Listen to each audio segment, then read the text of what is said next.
የማንሞትለት ወንጌል አንኖርለትም። ሰምታችኋል ያልኩትን? የማንሞትለትን ወንጌል አንኖርለትም።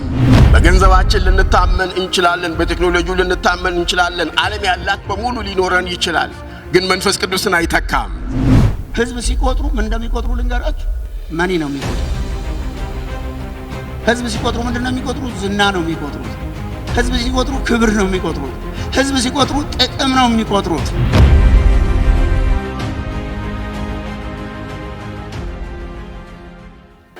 ሰላም ለእናንተ ይሁን። ሃሌሉያ። ደስ የሚል የእግዚአብሔር መንፈስ በዚህ ቦታ አለ። ስለ እግዚአብሔር እንደገና ክብር እንሰጣለን።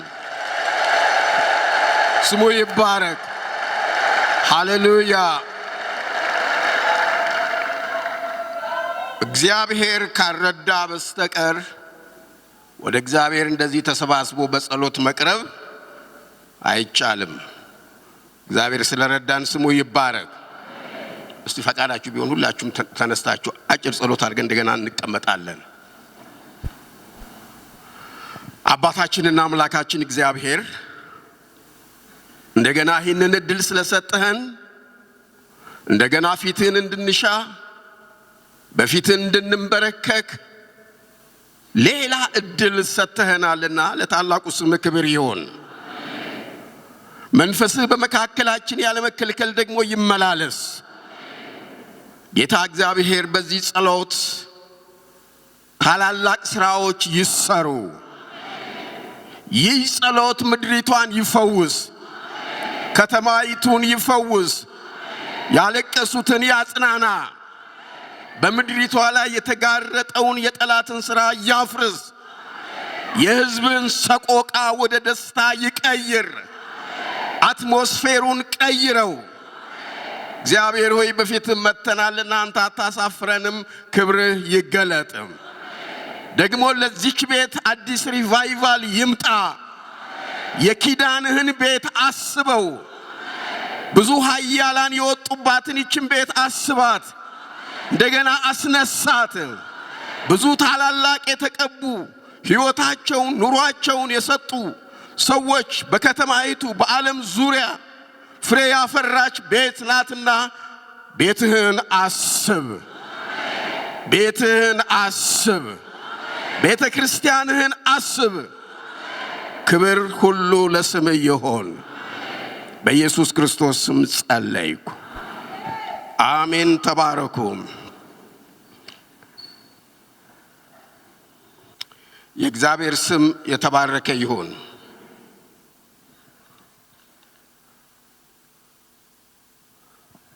በሰቆቃ ኤርምያስ ምዕራፍ 5 ቁጥር 21 24 እና 25 ላይ ያለውን ጥቅስ አነባለሁ። ዘመናችንን እንደ ቀድሞ ምን አድርግ አድስ ይላል። ዘመናችንን እንደ ቀድሞ አድስ። እግዚአብሔር ያድሰን። እግዚአብሔር ደግሞ የሚያድስ አምላክ ነው። እንደገና ከዚሁ ጋር የተያዘ ሐሳብ አለ። አንድ መጽሐፈ ዜና መዋዕል ቀዳማዊ አንደኛ ዜና 12:32 ላይ መንፈሳዊ ተሐድሶን እግዚአብሔር ሲያመጣ መንፈሳዊ መሪዎችን ደግሞ ያስነሳል። የተሐድሶ መሪዎች የተሐድሶውን አቅጣጫ የሚያስይዙ እዛ ቦታ ላይ አንደኛ ዜና 12:32 ላይ የይሳኮር ልጆች የሚባሉ የዳዊት ኃያላን በዘመኑ ውስጥ እግዚአብሔርን ሐሳብና ዕቅድ የሚያውቁ እግዚአብሔር የሚናገራቸው ወንድሞቻቸውም ደግሞ የሚታዘዙላቸው ስለ ይሳኮር ልጆች ይናገራል። በዛ ቦታ ላይ እግዚአብሔር የተባረከ ይሁን። ስለዚህ መንፈሳዊ ተሐድሶ እኛ ለሀገራችን ያስፈልገናል። ስለ ሀገራችን ተሐድሶ ያስፈልጋል የምትሉ ክብር ለእግዚአብሔር ይሁን። ለቤተ ክርስቲያን ያስፈልጋል የምትሉ ለግሌ ያስፈልገኛል፣ ለቤቴ ለኑሮዬ ታድሶ ያስፈልጋል የምትሉ ተባረኩ። ስለ ታድሶ ብዙ ቦታ ስልጠና ይሰጣል፣ ትምህርት ይሰጣል። በጣም ግሩም አሰልጣኞች ደግሞ የተለያዩ ስልጠናዎችን ይሰጣሉ። ጥሩ ነው። ብዙ ስለ ተሐድሶ በከተማይቱ በሀገሪቱ ባሉት አብያተ ክርስቲያናት ሁሉ ላይ ይወራል። ሰውም ገባውም አልገባውም ተሐድሶ ቋንቋው ሆኗል። አሁን ግን በቤተ ክርስቲያን ውስጥ ተሐድሶ ለምን አስፈለገ? ለምንድነው ምንጮኸው? ለምን ነፍሳችን ትጮሃለች? ይሄ የውስጥ ረሃባችን ለምን ሆነ? አምስት ነገሮች ቶሎ ላሳያችሁ ፈልጋለሁ። አንደኛው የቤተ ክርስቲያን ቀኖናዊ አስተምህሮ እየተሸረሸረ በመሄዱ የግድ ተሐድሶ ያስፈልገናል። ብዙ የተሸረሸሩብን ነገሮች አሉ። ይህ ቃል ተሸርሽሯል። እምነታችን ተሸርሽሯል። ስለ መንፈስ ቅዱስ ያለን አመለካከት ተሸርሽሯል። ይሄ መሸርሸር ማለት ይሄ ዋናው ነገር አፈሩ አሁን ወደ አንድ ተራራ ሄዳችሁ ስታዩ አፈሩ ተሸርሽሮ ያልቅና ድንጋዩ ብቻ ይቀራል። ያ አደጋ ነው። መንፈሳዊ የሰዎች መንፈሳዊ ሕይወትም ልክ እንደዚሁ እየተሸረሸረ በተለያየ ምክንያት የሚሄድ ነገር ነው። ስለዚህ ተሐድሶ ያስፈልጋል።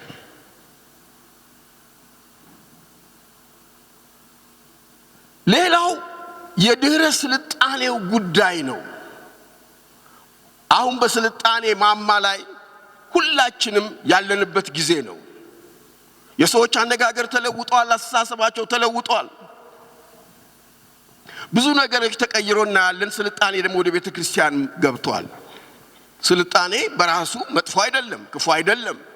እነኚህ ሁሉ የምናያቸው ቁሳቁሳዊ የሆኑ አሁን የምንገለገልባቸው መገልገያዎች ሁሉ የቴክኖሎጂና የስልጣኔ ውጤት ነው። ስልጣኔያችን ግን ዋናውን ነገር የሚያደበዝዝብንና የሚያበላሽብን ከሆነ እንደገና ሪቫይቫል ያስፈልገናል። ክብር ለእግዚአብሔር ይሁን። ሌላውን ሶስተኛውን ልንገራችሁ። የእይታና የአመለካከት መዘበራረቅ በቤተ ክርስቲያን ውስጥ ሲፈጠር የግድ እግዚአብሔር ጣልቃ መግባት አለበት፣ ተሐድሶ መምጣት አለበት። ዛሬ እኮ ሰዎች በአንድ ነገር ላይ ለመስማማት የማይችሉበት ጊዜ ነው። ድሮ ሰዎች አንድ ሰው ሐሳብ ካለው ወይንም ራእይ ካለው እንደዚህ አስቤያለሁ ብሎ ያቀርባል፣ ለኮሚቴው ያቀርባል፣ ለሚመለከታቸው ክፍሎች ያቀርባል፣ ይወያዩበታል፣ ይነጋገሩበታል፣ ቶሎ ይስማማሉ፣ ሐሳባቸው ይታረቃል። አሁን ሐሳቦች አይታረቁም። ጽንፍ አለ። አንዱ ጽንፍ ወደዛ፣ አንዱ ጽንፍ ወደዛ ይሳሳባል። አንዳንድ ጊዜ ገጥሟችሁ ያውቃል? አጀንዳ 2 ሳምንት 3 ሳምንት የሚቆይበት ቶሎ ወዲያው የሚፈጸም የእይታና የአመለካከት መዘበራረቅ ተሐድሶ ያስፈልገናል። አንዱ ይሄ ነው። ሌላው አራተኛውን ልንገራችሁ። የሞራል የሥነ ምግባር እሴቶች መጥፋት አሁን የቤተ ክርስቲያን ትልቁ ራስ ምታት ችግር ይሄ ነው። እርግጠኛ ነኝ በዚህ ቦታም አሁን በዚህ 21 ቀን የጾምና የጸሎት ቀናት ትጸልዩበታላችሁ፣ እየጸለያችሁበት ነው ብዬ የማምንበት ሐሳብ ነው። ሞራል ዘግቷል። ስነ ምግባር የለም። ታናናሾች ታላላቆቻቸውን አያከብሩም። ትውልዱ ንግግር አይችልም። አፕሮች የለም፣ አቀራረብ የለም። ሁሉ እኩል ሆኗል። ቤተ ክርስቲያን ውስጥ ያለውን ችግር ነው ላሳያችሁ የምፈልገው። ይሄ በዚህ የቀጠለ ከሄደ በጣም ውድቀታችን የተፋጠነ ይሆናል። ተሐድሶ ያስፈልጋል። ለዚህ ሌላው የመጨረሻው ትውልድ ያለበት ዘመን ነው። ሌላ ጄኔሬሽን መጥቷል። ይሄ ትውልድ ክርስቶስን ማወቅ አለበት። ወንጌል ሊሰበክለት ይገባል። የአባቶቹን እምነት ሳይሸራረፍ ሳይቀነስ እንዳለ ሊቀበለው ይገባል። ይሄ በጣም ቤተክርስቲያን አሁን ልትጮህበት የሚገባው ነገር ነው። አዲሱ ትውልድ እንዳይጠፋ፣ አለዛ ትውልድ ይጠፋል። ጄኔሬሽን እንዳለ ሊጠፋ ይችላል። እግዚአብሔር ጣልቃ ይግባ። ይሄ ዋና እንዲሁ ማሳሰቢያ ለነገራችሁ ነው። ለጸሎት ርዕስ እንዲመች ነው ብዬ አስባለሁ። ስለዚህ ታድሶ እንዲመጣ፣ ሪቫይቫል እንዲመጣ፣ የመንፈስ ቅዱስ ሥራ የበላይነቱን ይዞ ቤተክርስቲያን ስራዋን በተሐድሶ መንፈስ እንድትሰራ ምን ማድረግ ይገባናል የሚሉ ጥቂት ሐሳቦችን በዛሬው ዕለት ላካፍላችሁ ፈልጋለሁ። ምን ያስፈልጋል? አንደኛ ኃይል ያስፈልጋል። እስቲ ኃይል በሉ። ኃይል ያስፈልጋል። የሚገርም ነገር ነው። አሁን ትላልቅ ሰባኪያን አሉ፣ አስተማሪዎች አሉ። ቤተክርስቲያን በሽ ነው። በየቦታው ቸርቾች ተከፍተዋል። ምናልባትም በቁጥርም አሁን ባለንበት ዘመን ኢቫንጀሊካልስ ወይንም የወንጌል አማኞች የሚባሉት በጣም በቁጥር ያደጉበት ጊዜ ነው። በጣም በቁጥርም የጨመሩበት ጊዜ ነው። በዚህ ብቻ አይደለም። ቤተክርስቲያን ድሮ የሌላት አሁን ያላት ብዙ ነገር አለ። ድሮ የሌለን፣ ድሮ ምስኪኖች ነን፣ ድሆች ነን። ምን አለን? ገንዘብ የለንም፣ ብር የለንም፣ ጫማ የለንም፣ ልብስ የለንም። እንዴት ነበር ያ ወንጌል የተሰበከው?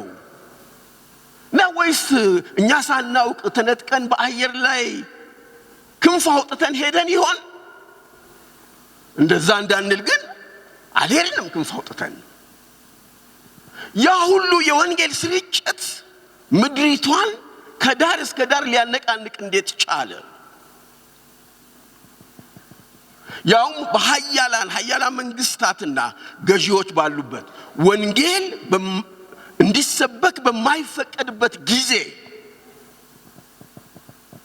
በወጣቶች ብዙ ነገር በማያውቁ እግዚአብሔር ሰራ። ድህነት ነበር፣ ብር የለም፣ ቁሳቁስ የለም፣ ግን ኃይል አለ። ወንጌል ለመስበክ እግዚአብሔር በሕዝቡ ላይ ኃይልን አመጣ። እኔ ራሴ አሁን በወንጌል ሄድኩባቸውን እነኛን ገጠር ስፍራዎች በአሁኑ ሰዓት ብዙ ጦርነትም እየተካሄደባቸው ያሉትን እንዴት ነበር ያን የተሰበከው? ማን ነው በጀት የሰጠን? የአሜሪካ መንግስት አልሰጠንም፣ አውሮፓውያኖች አልሰጡንም። ሙሉ ወንጌል ደሃ ነበረች። በየገበሬው ቤት እያደርን በየጥሻው እያደር ያ ሁሉ ስራ እንዴት ሊሰራ ቻለ? ኃይል ነበር። ልንገራችሁ፣ እግዚአብሔር ያን ኃይል ያምጣ።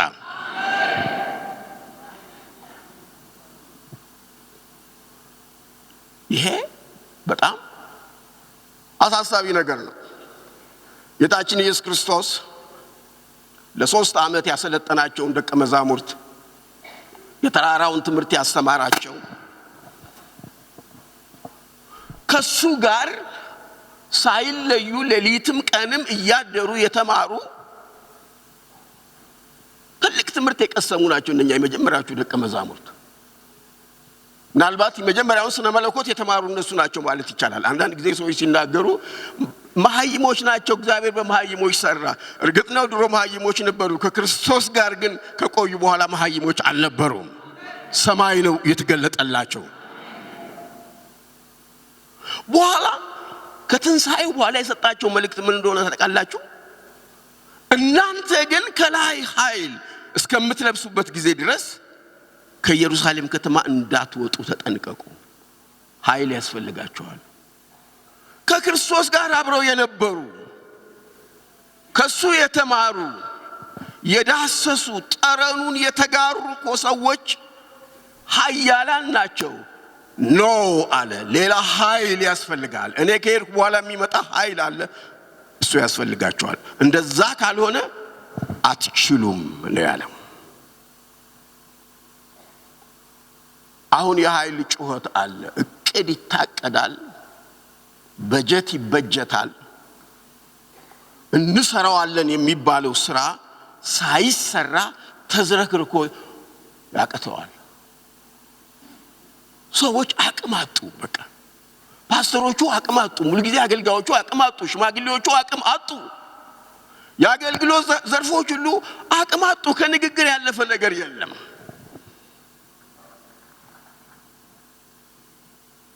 ብር አቅም መሆን ኃይል መሆን አልቻለም። እንደዚህ አይነቱም ህንጻ መሆንም አልቻለም። መዝሙረ ዳዊት መዝሙረኛው 62 ቁጥር 11 ላይ እንደዚህ ይላል፣ እግዚአብሔር አንድ ጊዜ ተናገረ፣ እኔ ይሄን ብቻ ሰማው። ኃይል የእግዚአብሔር ነው። ኃይል የማን ነው?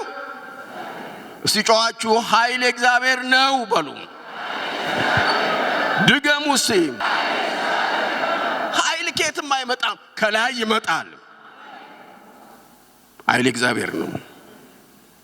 የኃይል ለውጥ ያስፈልገናል። ከዚህ ከምንንደፋደፍበት ነገር እግዚአብሔር በራሱ ጉልበት መንጥቆ ያውጣን።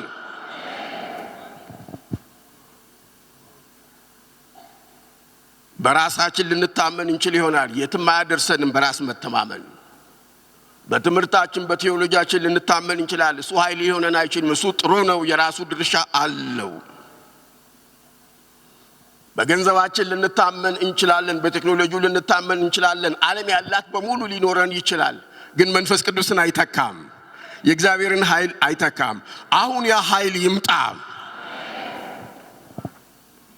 የይሁዳ ንጉስ አሳ የሚባል በጣም የሚገርም ንጉስ ነው። በአንድ ወቅት ጠላት ከበበው፣ ዙሪያውን ከበበው። ሳይዘጋጅ ሰራዊት አለው፣ ንጉስ ነው፣ ባለሟሎች አሉት፣ አማካሪዎች አሉት፣ መሳሪያ የጦር መሳሪያ ሁሉ ያለው ንጉስ ነው። የይሁዳ ንጉስ ነው፣ ቀላል አይደለም።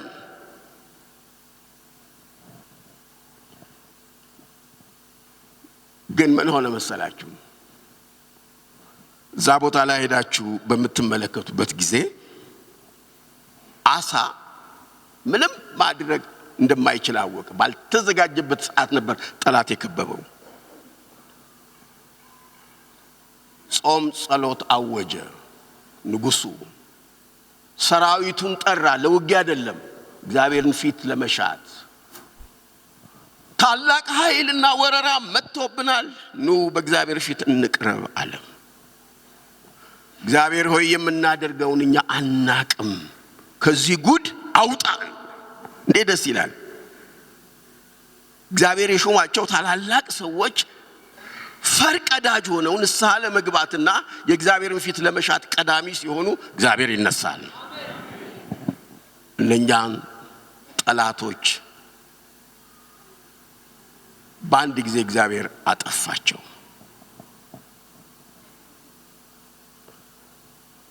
በእግዚአብሔር ተደገፈ፣ በእግዚአብሔር ታመነ። ቢያንስ ለ35 ዓመት ምድሪቷ እረፍት አገኘች፣ ሰላም አገኘች። ወገኖች ወደ እግዚአብሔር እንመለስ። ኃይል እግዚአብሔር ነው።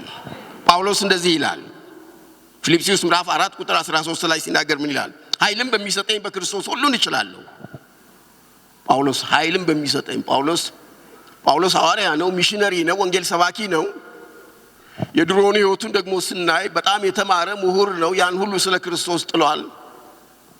ግን ጳውሎስ ያን ሁሉ ነገር በሙሉ ጥሎ ኃይልን በሚሰጠኝ በክርስቶስ ኢየሱስ ክርስቶስ ኃይልን ይሰጣል። ሁሉን ነገር ምን አደርጋለሁ? እችላለሁ። ይሄ በኃይል መታመን ነው። መንፈሳዊ ተሐድሶ በዚህ መልክ ነው የሚመጣው። በእግዚአብሔር ስንታመን፣ በቃ ወደ እግዚአብሔር ስንመለስ። በዚህ ዘመን ጸሎት ይጸልያል። ባለፈውም ጊዜ እኔ ተናግሬያለሁ። ጸሎት በጣም ይጸልያል። ችግሮቹ ግን እየቀጠሉ ናቸው። ችግሮቹም ቢቀጥሉ እንጸልይ፣ ግድ የለም፣ ተስፋ አንቆርጥም። ግን እኔ ልል የፈለኩት ምንድነው እንደምንፈልገው ጸሎታችን ታርጌቱን ሲመታ አናይም። ለምንድን ነው እላለሁ። እኔ በውስጤ ያለኝን ትዝብት ነው። በዚች ቤተክርስቲያን አሁን 21 ቀን እየተጾመ ነው። ከዚህ በፊት 21 ቀን ሚኒስትሪዎች አሉ የሚጾሙ፣ 40 ቀን የሚጾሙ አሉ። እግዚአብሔር ይርዳቸው። እሱ ቆንጆ ነገር ነው። ትላንት ነው የተናገርኩ መሰለኝ። ጾም ጸሎታችንም ሃይማኖት እንዳይሆን መጠንቀቅ አለብን። ስንጸልይ ጸሎታችን በደንብ መልስ የሚያመጣ እንዲሆን አንድ 4 ነገሮችን ቶሎ ልነግራችሁ እችላለሁ። አንደኛ ስንጸልይ በእምነት እንጸልይ። በቃ በእምነት እግዚአብሔርን የሙጥኝ ብለን ብንጸልይ እግዚአብሔር ጸሎታችንን ይሰማል። ማንም ሰው ያለው ነገር እንዲደረግለት ቢያምን ማርቆስ የተናገረው ነው። ይህንን ተራራ ተነቅለ ወደዛ ተወርወር ቢል ይሆንለታል። በእምነት እንጸልይ። ከእምነት ጸሎት ውጪ ድግምት ብቻ ይሆናል ብዬ ስለማስብ ነው። በእምነት መጸለይ በጣም አስፈላጊ ነው። እግዚአብሔር አልሞተም፣ ይሰራል። ሁለተኛ ስንጸልይ እንደ ፈቃዱ እንጸልይ። መጽሐፍ ቅዱሳችንን ፈቃዱን ለማወቅ መጽሐፍ ቅዱሳችንን ማንበብ በጣም ተገቢ ነው። ጸሎትና የእግዚአብሔር ቃል በተጓዳኝነት አብረው የሚሄዱ ነገሮች ናቸው። እንደ እግዚአብሔር ፈቃድ አንደኛ ዮሐንስ ምዕራፍ 5 ቁጥር 14 እና 15 ጥቅሱ እናንተ ልትወስዱ ትችላላችሁ። ቶሎ መናገር ስላለብኝ ነው። እንደ ፈቃዱ አንዳይ ነገር ብለምን እግዚአብሔር ይሰማናል። እንደ ፈቃዱ እኛ ሰዎችን ለማዳን ነው የምንጸልየው። ሰዎች እንዲፈወሱ ነው። ጠላት የለንም። ሁሉ የኛ ወዳጅ ነው። አሜን። እንደዚህ ነው መጸለይ ያለብን። አንድ ጊዜ ነግሬያችሁ እንደሆነ አላቅም፣ ስለ ጸሎት ሳስተምር ተናግሬያለሁ። ለአንድ አገልጋይ ተጋብዞ ሄደ። አንድ ቦታ ሰፈር ነው፣ የቤት ሰፈር ነው። ለካ ከአገልጋዮች እርስ በርሳቸው ተጣልተዋልና አንዳንዴ እኮ ጴንጤ እኮ የማይሰራው ድራማ የለም። ወንበሩን ዘቅዝቀው ያ አንድ የቤተክርስቲያን መሪ ነው፣ በጣም በእነሱ አመለካከት ክፉ የሚሉት እንደው እግዚአብሔር ይሄንን ሰው ይቅጣው ያሉ ሲጸሉ ይሄ ሰውዬ ተጋባዡ እንግዳ ያያል። የሆነ ነገር ነው የምነግራችሁ። በኋላ ብድግ ይልና እኔ መሰለኝ ወገኖቼ ቅዱሳን ጉባኤ መጣሁ ነበር የመሰለኝ እንጂ ሟርተኞች ጉባኤ መሆኑን አላወኩም፣ ቻው ብሎ ሄደ። ትልቅ ትምህርት። እንደ ፈቃዱ እንደ እግዚአብሔር ፈቃድ ስንጸልይ እንደ መጽሐፍ ቅዱስ። ለምን ጸሎት በብዙ ቦታ ይጸልያል። በየሰፈሩ ይጸልያል፣ በቤተ ክርስቲያን ይጸልያል፣ በቤት ይጸልያል። እንደ ፈቃዱ መጸለይ። ያዕቆብ በንጹህ ልብ እንድንጸልይ ይናገራል። ያዕቆብ 4:2 እና 3 ላይ በንጹህ ልብ ቂም ያዝንባቸው የጎዱን የበደሉን ሰዎች ካሉ እናስተካክል። በቃ አራክፉት። እግዚአብሔር ከላያችሁ ላይ ያራክፈው። ለምን ጩኸት ብቻ ሆኖ መቅረት የለበትም። ግድ የለም እሱ በድሎ ይሆናል፣ አንተ አልበደልከውም። አንተ ብትምረው ምንም አትሆን፣ አንቺ ብትምሪያቸው ምንም አትጎጅም። አራገፍሽው። ቅልል ጤናማ ጥሩ እንቅልፍ ታገኛላችሁ በንጹህ ልብ። ሌላ በመንፈስ ቅዱስ ኃይል ሁሉ ጊዜ ስንጸልይ በመንፈስ ሆነን እንጸልይ። በመንፈስ መጸለይ ሮሜ 8:26 ላይ ያለውን ሐሳብ ሲናገር ሐዋርያው ጳውሎስ እንደ እግዚአብሔር ፈቃድ እንዴት መጸለይ መንፈስ በማይነገር ስትጸልዩ መንፈስ በማይነገር መቃተት ስለ ቅዱሳን ሁሉ ይማልዳል ይላል። ሮሜ 8ን ባነበው እንዲሁም ደግሞ መንፈስ ድካማችንን ምን ያደርጋል? ያግዛል። መንፈስ ቅዱስ በጸሎታችን ውስጥ ሁሉ ጊዜ አለ፣ መኖር አለበት። አለ ብናምን ባናምን። እንዴት እንድንጸልይ እንደሚገባን እኛ አናውቅም ይላል እዚህ ላይ ጳውሎስ። ግን በመንፈስ ከሆን የተሳሳተ ጸሎት አንጸልይም። ስለዚህ ሁሉ ጊዜ በመንፈስ መሆን፣ በመንፈስ መሞላት በጣም አስፈላጊ ነገር ነው። ነገር ግን መንፈስ ራሱ በማይነገር መቃተት ይማልድናል። ልብንም የሚመረምረው የመንፈስ ሐሳብ ምን እንደሆነ ያውቃል። እንደ እግዚአብሔር ፈቃድ ስለ ቅዱሳን ሁሉ ምን ያደርጋል? ይማልድልናልና። በመንፈስ ቅዱስ መጸለይ እንዴት ግሩም ነው! በመንፈስ መጸለይ ማለት እንደ እግዚአብሔር ፈቃድ መጸለይ፣ በመንፈስ ውስጥ ሆኖ መጸለይ። በልሳን መጸለይ ዋናው በመንፈስ መጸለይ ነው። ብዙ ሰዎች ስለ ልሳን በዚህ ዘመን ብዙ ይናገራሉ። የድሮ ጴንጤዎች ደግሞ የደከሙ ልሳን እንደማያስፈልግም አድርገው ያስተምራሉ። ከየት እንዳመጡት አላውቅም። ጳውሎስ እኮ በስርዓት ጸልዩ አለ እንጂ በልሳን አትጸልዩም አላለም።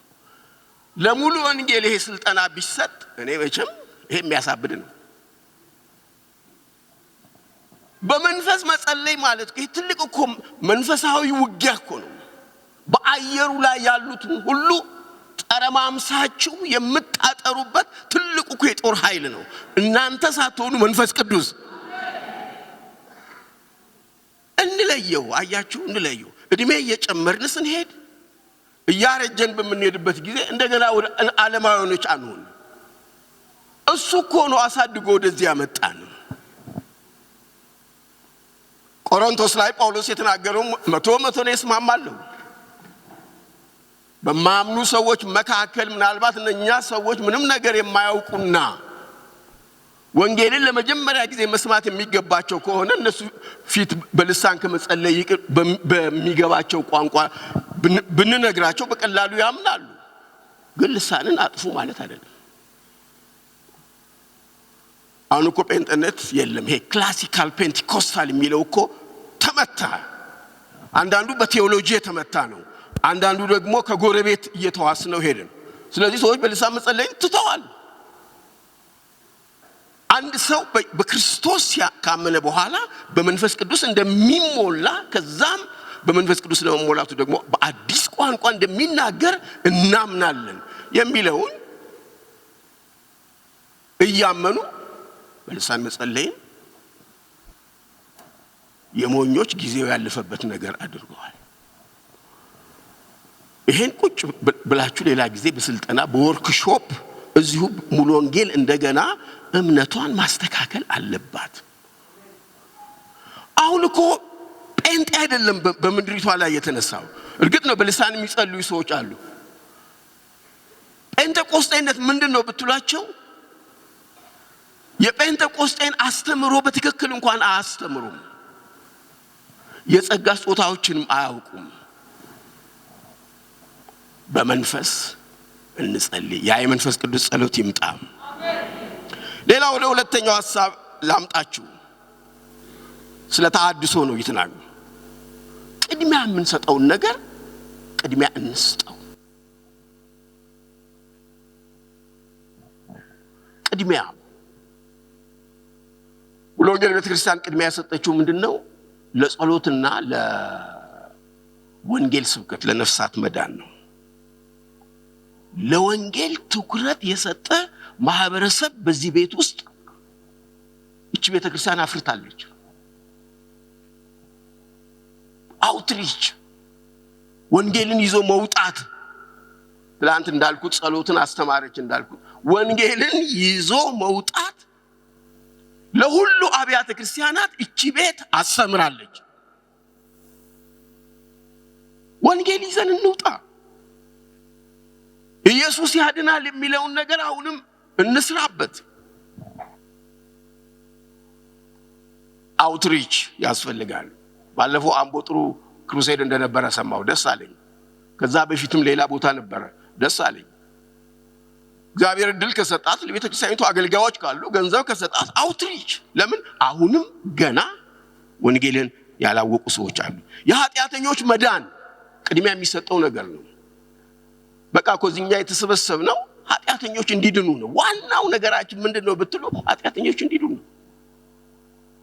ኃጢአተኞች አሉ። ሰዎች ሁሉ የወንጌልን እውነት ሰምተው የዘላለምን ሕይወት እንዲወርሱ መንግሥተ ሰማያት እንዲወርሱ ነው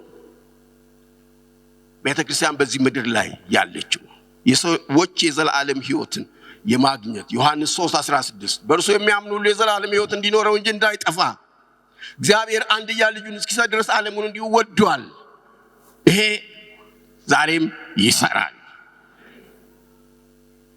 ይሄ መልእክታችን ነው፣ መርሃችን ነው፣ ዋናው ነገር ነው። ወንድሞቼና እህቶቼ ላሳስባችሁ፣ መንግሥተ ሰማያት የሚገቡ ሰዎችን እናፍራ። ዝም ብለን የቤተ ክርስቲያን አባላትን ብቻ አይደለም፣ መንግሥተ ሰማያት የሚገቡ ሰዎች ሪሊ መሰረታዊ የክርስትና ትምህርት ተምረው ገብቷቸው ሕይወታቸው ዓለምንና ኃጢአትን የሚኮንን ከኃጢአት የተለዩ ሰዎች በመካከላችን መኖር አለባቸው። ያስከሌለ ድረስ ራሳችን መፈተሽ አለብን። እግዚአብሔር ሪቫይቫል የሚያስነሳው የትኩረት አቅጣጫችንንም አይቶ ነው። የትኩረት አቅጣጫችን ይሄ ከሆነ መንፈሳዊ ታድሶ ይመጣል፣ ጣልቃ ይገባል። ሶስተኛ ፕሮግራም፣ ስለ ፕሮግራም ነው። ትንሽ ልንቀይራቸው የሚገቡ ነገሮች አሉ። የፕሮግራም ለውጥ ፕሮግራም። አሁን ስለ ፕሮግራም ሳስብ ምንድነው አገልጋዩ ሁሉ ፕሮግራም ያለው ነው። እከሌ እፈልጋለሁ ፕሮግራም አለኝ። ሰው ጠዋት ይነሳል፣ ማታ ይገባል፣ እዚህ ይሄዳል፣ እዛ ይሄዳል። በፕሮግራም የታሰረ በፕሮግራም የታጠረ። ፕሮግራሙ ግን በትክክል የእግዚአብሔርን አጀንዳ የምናገለግልበት ፕሮግራም ነው ወይ የሚለውን መፈተሽ አለብን። አንዳንድ አገልጋዮች ስልክ እንኳን ተደውለው የማይገኙ አሉ። በተለይ የዘመኑ አገልጋዮች በመደውላቸው ጊዜ አታገኟቸው። ጨርሶ እነሱ ከሰው በኃይል የራቁ ናቸው። አይፈልጉም፣ ጭቅጭቅ አይፈልጉም። የታከታቸው ይመስላሉ። የራሳቸው ምቾት መውጣት አይፈልጉም። ከኮምፈርት ዞናቸው መንቀሳቀስ የማይፈልጉ ስልክ እንኳን የማያነሱ። ስልክ አንሱ። ለሚደውሉላችሁ ሰዎች ስልክ አንሱ። ፓስተር ቾ የሚባለው የሙሉ ወንጌል ቤተክርስቲያን ኮሪያ እግዚአብሔር በኃይል ቀብቶ ባስነሳው ዓመታት እሱ ራሱ የመሰከረው ምስክርነት ነው። ስልክ ይደወልልኝ ነበር፣ በጣም ስለበዛብኝ ስልኬን መዝጋት ጀመርኩ አለ። እንዳሁኑ ሴልፎን የለም። መንፈስ ቅዱስ ወቀሰኛል። ቾ እኔ እኮ አንተን የቀባው ኢንዲቪጁዋልስን ሳይቀር ጥያቄያቸውን እንድትሰማና ችግራቸውን እንድትፈታ ነው። ስልክህን አንሳ። ስልኬን አነሳለሁ አለ። ማንም ሰው ቢደውልለት ስልኩን ያነሳል። ይሄ መሆን በጣም አስፈላጊ ነው።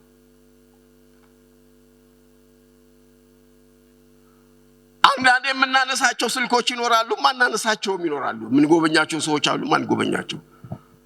ንስሐና ጸሎት ስንጸልይ፣ ንስሐ ስንገባ ይሄንን ሁሉ እያለ አንዳንድ ንስሐ በውይይት ነው፣ በንግግር ነው ንስሐ የሚገባው። አንዳንዱ እንዲህ አድርገናል፣ ለምንድን ነው ይሄን ያላደረግነው? ከዛሬ ጀምሮ እንዲህ እናድርግ። ከጾም ጸሎቱ በኋላ እንደዚህ አይነት ነገር ያስፈልጋል ብዬ አስባለሁ። አራተኛው ስለ ሪቫይቫል ስለ ተሐድሶ በምንጸልይበት ጊዜ ሌላው ትኩረትም ልናደርግበት የሚገባን ነገር ቢኖር ልክ ትላንት እንደተናገርኩት ከመሐከላችን ከአጥቢያችን ውስጥ ቀጣይ አገልጋዮችና መሪዎችን የሚያነሳሳ ስራ መስራት አለብን።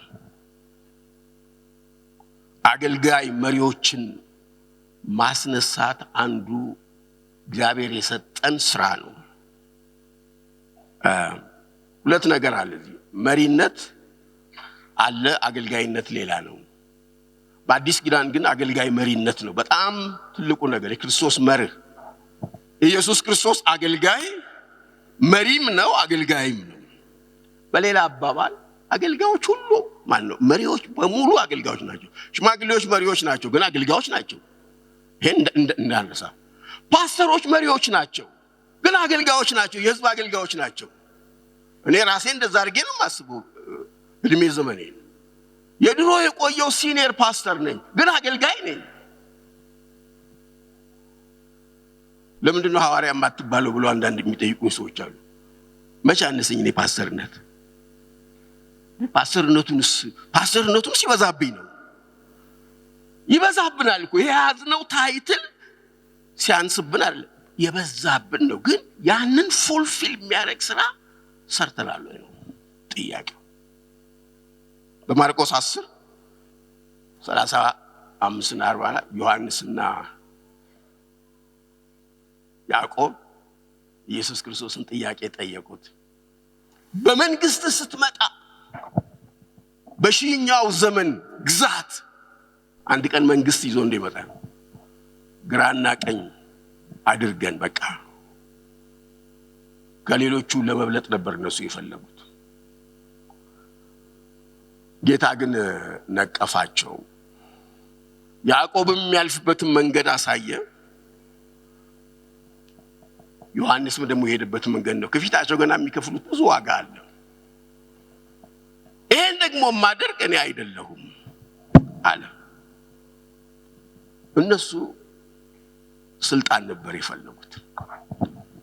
በቤተ ክርስቲያን ውስጥ ስንሰራ ስናገለግል በጣም መጠንቀቅ የሚገባን ትናንሽ መንግስታት እንዳይኖሩ በጣም መጠንቀቅ አለብን። መንግስታትን እናፍርስ። አንድ መንግስት ብቻ አለ። አንድ መንግስት። የጸሎት አገልግሎት ራሱን የቻለ መንግስት መሆን አይገባውም። የቤት ህብረት ራሱን የቻለ መንግስት መሆን አይገባውም። ይሄ ከተዘናጋን እንደዛ ይሆናል። አንድ መንግስት ነው እዚህ ያለው። አንድ መንግስት ነው የሚገዛን፣ የክርስቶስ መንግስት፣ የእግዚአብሔር መንግስት። ቤተ ክርስቲያን የእግዚአብሔር መንግስት ወኪል ናት። ምንም ስልጣን አያጣላን። እኔ ልንገራችሁ፣ ስልጣን ባይኖራችሁ ከችግር ነፃ ሆናችሁ እድሜያችሁም ይረዝማል። ችግር ውስጥ ነው ልትገቡት የምትችሉ። ይሄን ማሰብ ይሄን ማወቅ በጣም ትልቅ ዕውቀት እንደሆነ ልነግራችሁ ፈልጋለሁ።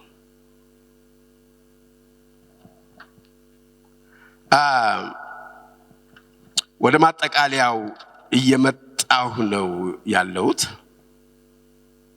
በእግዚአብሔር ሌላው የመጨረሻው አንድ ነገር ልናገር። በቤተ ክርስቲያን ውስጥ እግዚአብሔር የሚፈልገው ነገር አለ። ሪቫይቫል እንዲነሳ፣ ታድሶ እንዲመጣ፣ የተነቃቃ የተለወጠ ማህበረሰብ በቤተ ክርስቲያን ውስጥ ማፍራት ትልቁ የአገልጋዮች ድርሻ መሆን አለበት። የተነቃቃ ሁሉ መነቃቃት አለበት።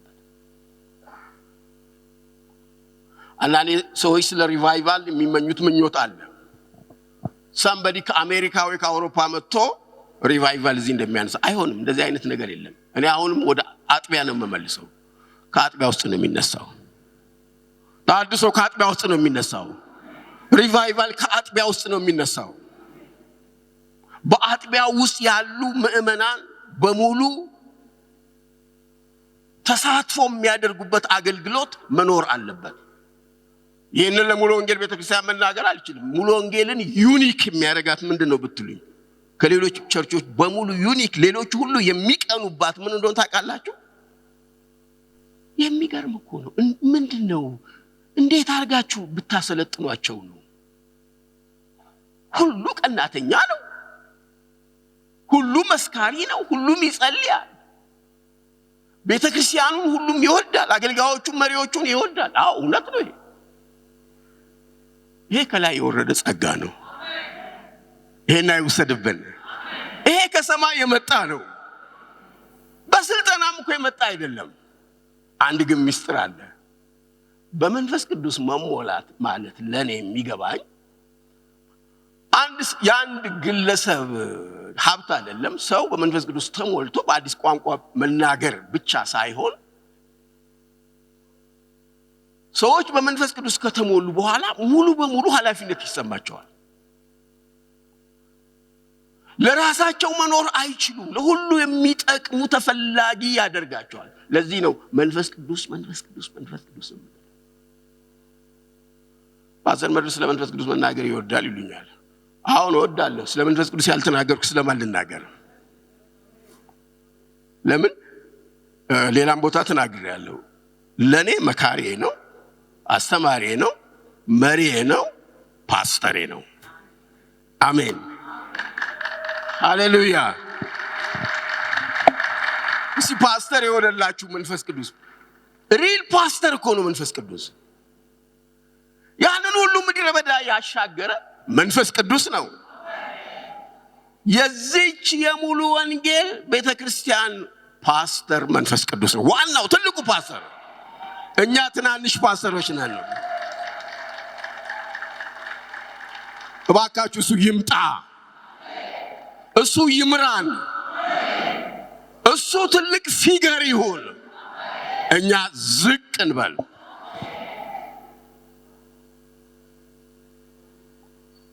ይሄ ነው በቃ። ሁሉ ያገባኛል ነው።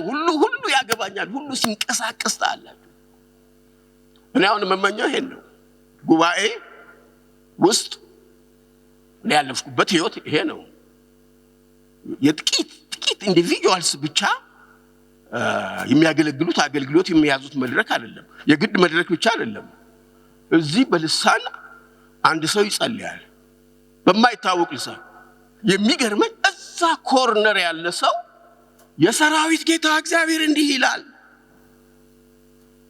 ይሄ እኮ በጣም ተአምር ነው። እነኚህ ግለሰቦች አይተዋወቁም። ይሄም የሚናገርበትን ልሳን አያውቅም። ያም የሚተረጉመውን ቀደም ብሎ ትርጉሙ አልተሰጠውም። ግን ወዲያው መንፈስ ቅዱስ በምላሱ ላይ ሲመጣ ተነስቶ እሱ የተናገረበትን ልሳን ይተረጉመዋል። ይሄ ሙሉ ወንጌል ህይወት ነው። ይሄ መምጣት አለበት።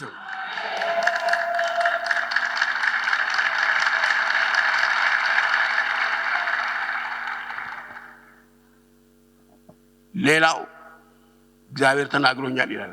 በጨዋነት ይመጣል። ምን ተናገር? የሆነ ራእይ አቻለሁ። ሽማግሌዎችን ያናገራል፣ መሪዎችን። እግዚአብሔር የተናገረውን ይናገራል። ከተሰበከ በኋላ ነው ወንጌል ከተሰበከ በኋላ። ሁሉ ተሳታፊ እኮ ነው። ሁሉ አገልጋይ እኮ ነው። ማርቆስ 16 እኮ ላይ የተጻፉት ምልክቶች ያመኑትን ምንኝም ምልክቶች ይከተላቸዋል። በስሜ አጋንንትን ያወጣሉ፣ በአዲስ ቋንቋ ይናገራሉ፣ እባቦችን ይይዛሉ፣ የሚገድልም ነገር ቢጠጡ አይጎዳቸውም የሚለው ላመነ ሰው ነው። ያመኑ አማኞች ልክ ኢየሱስ ክርስቶስን የግል አዳኛቸው አድርገው ከተቀበሉበት ጊዜ ጀምሮ አጋንንት የማስወጣት ስልጣን ተሰጥቷቸዋል። ብታምኑም ባታምኑ ሴቶችም አጋንንትን ያንጫጫሉ፣ ያስወጣሉ፣ ለታመሙ ሰዎችም ይጸልያሉ። ስፔሻል ጸጋ ያላቸው ብቻ እነሱ እስኪኖሩ ድረስ ያው መሞት እኮ የለበትም። የኔ ታላቅ እህት በአንድ ወቅት መነን ትምህርት ቤት አዳሪ ነበረች። ጫልቱ ግፋ ወሰን ታፈራው የሚባሉ እነኚህ ሁሉ የልጃገረዶች የሴቶች እንትን ነው። ትኩስ ክርስቲያኖች አዲሶች ናቸው፣ ወጣቶች ናቸው እነሱ። በኋላ ስታጫውተኝ አንዷ ጓደኛችን ከዕለታት አንድ ቀን የሆነ መንፈስ ተነሳባት። እነሱ ቻፕል ውስጥ አጋንንት ሲገሰጽና ሲወጣ አይተዋል። በኋላ ይሄን ፊቷን እንዲህ አጣሞ መጣችብናሉ። ሊፈሯት ነው እነሱ። በኋላ ምንድነው በኢየሱስ ስም ብለው ሲገስጹ አጋንንቱ መለፍለፍ ጀመረ። የት ያዛችኋት? እንደዚህ ምንድናችሁ እናንተ? ልቀቁ። አንለቅም። ለምን ነው የማትለቋት? አግብተናታል፣ ሚስታችን ናት። የዋህነት ደግሞ ልጅነት አለ አይደል? አንዷ አራታችሁም ሰይጣን አወራባጅ አይደለም? አራት መንፈስ አንዲት ሴት ሲያገቡ በኋላ ከየት መጣችሁ? ማስለፍለፍ ፈለጉ። ያስለፈልፋሉ። አጎቷ ነው ይላከብን። ለካ አጎቷ ደብተራ ነበር። አያውቁም አጋንንት እንዴት እንደሚያስወጡ፣ እንዴት አንድል ማድረግ እንደሚሉ። አሁን ውጣው ሲል ይበለ ትምህርት ቤት ውስጥ እኮ ነው፣ አዳሪ ትምህርት ቤት ነው። ሞግዚቷ ከላይ የተንደረደሩ ይመጡና ኤሌክትሪክ ያዛቸው መስሏቸው ምን ሆናችሁ? እሜትዬ አጋንንት እያስወጣ ነው፣ እዛ ቆዩ። ሴትዮ አፈርሳ ቆዩ። መጨረሻ ላይ ውጡ። የት እንሂድ? እዛው የላካችሁ ሰው ጋር ሂዱ። አሳዛኙ ነገር ምን እንደሆነ ታውቃላችሁ? አጋንንቱ ወጣ፣ ግን አጎቷ ውስጥ ገባ። ያ ደብተራ አብዶ ሞተ። ያንንም ሰው በኋላ ዶክተር ከበደ ወልደ ማርያም ነበር ያኔ ዋና ሽማግሌ፣ በሳልም ሰው፣ ጥበበኛ፣ ዕውቀት ያለው። ይኸውልህ ጋሽ ከቤ አጋንንት አስወጣን ብለው ይነግሩታል። የት? ትምህርት ቤት ውስጥ ብለው ሁሉን ዘርዝረው እንዴት እንዳስለፈለፉት፣ እንዴት አድርገው እንዳናገሩት ምናምን እንትን ካላቸው በኋላ እሱ አይ ጥሩ ነው፣ እግዚአብሔር ይባርካችሁ፣ በርቱ። ግን አያችሁ ለወደፊቱ ከዚህ መልቲ ጋር ንግግር አያስፈልግም። በኢየሱስም ውጣ ማለት ብቻ ነው። ደግሞ ሂድ ወደ ምድረ በዳ ወይም ወደ ጥልቁ ግባ ይባላል እንጂ ወደ ወጣህበት ምናምን እንደዛ አይባልም ብሎ መመሪያ ሰጣቸው። ይሄንን የፈለኩት ምንድነው? እግዚአብሔር በሴቶቹም በወንዶቹም ይሰራል። እግዚአብሔር በእናንተ እጅ ፈውስ ያስተላልፋል። የህዝብ ተሳትፎ በሙሉ የህዝብ ተሳትፎ ያለባት ቤተክርስቲያን በኃይል እንደገና መነሳት አለባት። ኢትዮጵያ ቤተክርስቲያን የገጠማትን ችግር ልንገራችሁና እጨርሳለሁ። አሁን እኮ ያን ግለሰብ ተዋንያንነት ብቻ ነው መድረክ ላይ የሚታየው።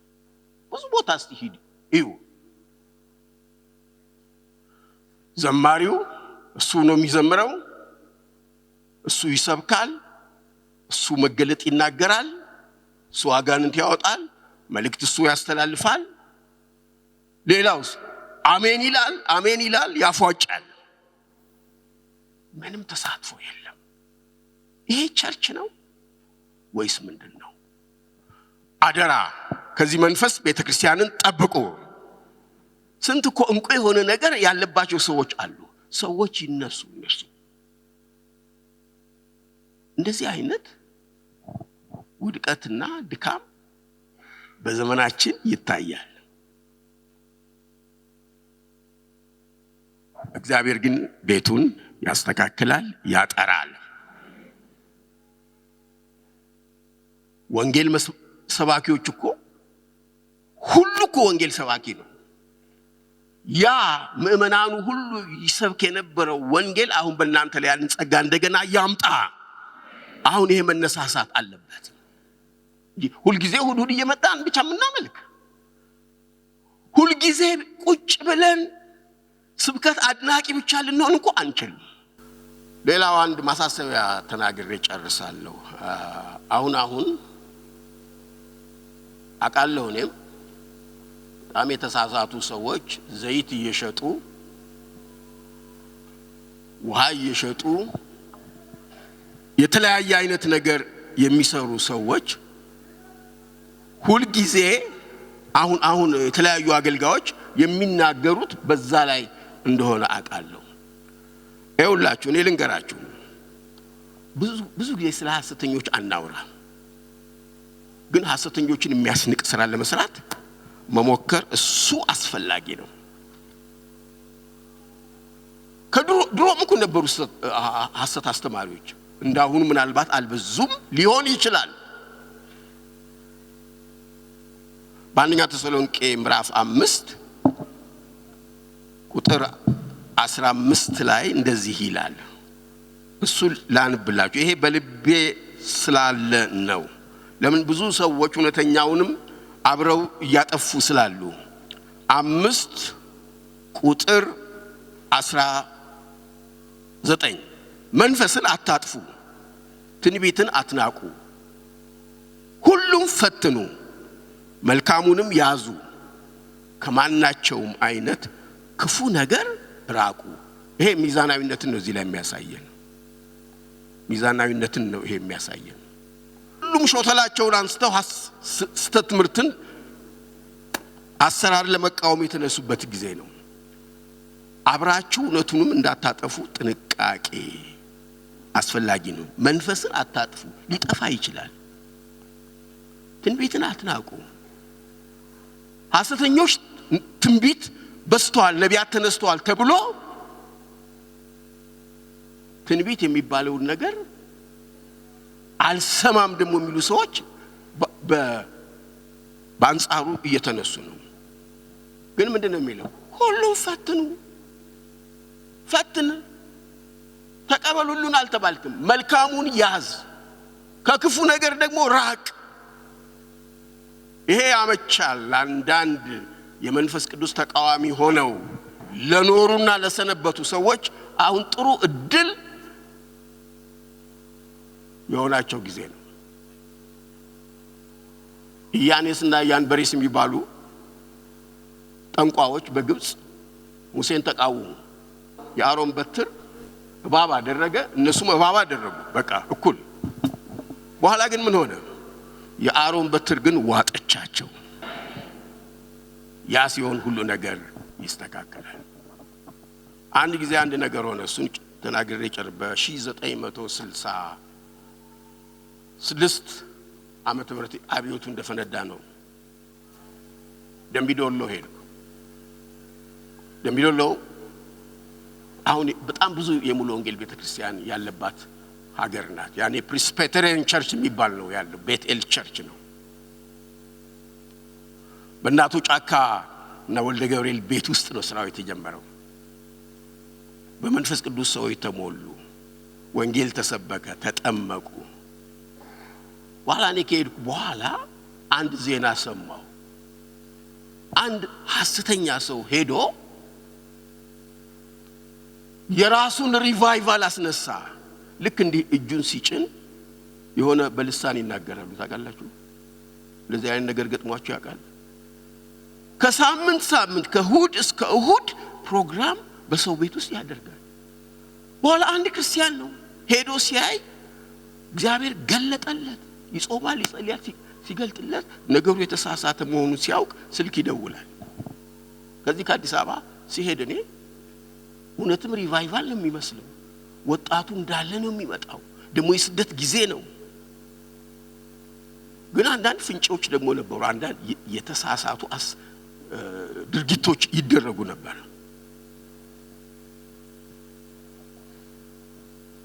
ለካ በአጋንንት ነው ያን ያደረገው። አንድ እሁድ መልእክት ካቀረቡ በኋላ የተለያየ መንፈሳዊ ጭንቀት ያለባችሁ ሰዎች ወደ ኋላ ቅሩ ሲባሉ ኦልሞስት አንድ ኮንግሪጌሽኑ ግማሹ ቀረ። ታምናላችሁ? ጸሎት ሲጀመር ሰዎች መጮህ ጀመሩ፣ ማጓራት ጀመሩ። ከዛ በኋላ ምን ሆነ? ከ5 ሰዓት እስከ 11 ሰዓት አማይነን ከሚሉ ሰዎች አጋንንት ማስወጣት ነበር። ለካ የሰውየው ውስጥ የሚተላለፍ መንፈስ አለ። እንደዚህ አይነትም ችግር አለ። ይሄ ልል የፈለኩት ምንድነው? ያን የስህተት መንፈስ እግዚአብሔር በትክክለኛው መንፈስ ገለበጠው። እግዚአብሔር ይሄንን ስራ ያምጣ። በክርክርና በንትርክ አንዘልቀውም ልላችሁ ነው። የእግዚአብሔር ስም ይባረክ። ስለነበረን ጊዜ ሁሉ እናመሰግናለን። ሁላችንም ተነስተን እንቆማለን። ስለዚህ ጸሎት ፕሮግራም በጣም ነፍሴ ደስ ብሏታል። እግዚአብሔር ወደ ቀድሞ ያሻግረናል። እጆቻችሁን ትጸልያላችሁ።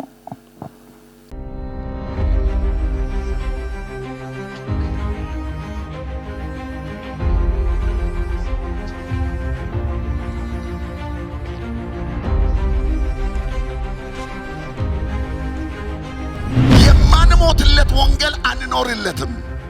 ሰምታችኋል ያልኩትን? የማንሞትለትን ወንጌል አንኖርለትም። በገንዘባችን ልንታመን እንችላለን፣ በቴክኖሎጂው ልንታመን እንችላለን። ዓለም ያላት በሙሉ ሊኖረን ይችላል፣ ግን መንፈስ ቅዱስን አይተካም። ህዝብ ሲቆጥሩ ምን እንደሚቆጥሩ ልንገራችሁ። መኒ ነው የሚቆጥሩ። ህዝብ ሲቆጥሩ ምንድን ነው የሚቆጥሩት? ዝና ነው የሚቆጥሩት። ህዝብ ሲቆጥሩ ክብር ነው የሚቆጥሩት። ህዝብ ሲቆጥሩ ጥቅም ነው የሚቆጥሩት።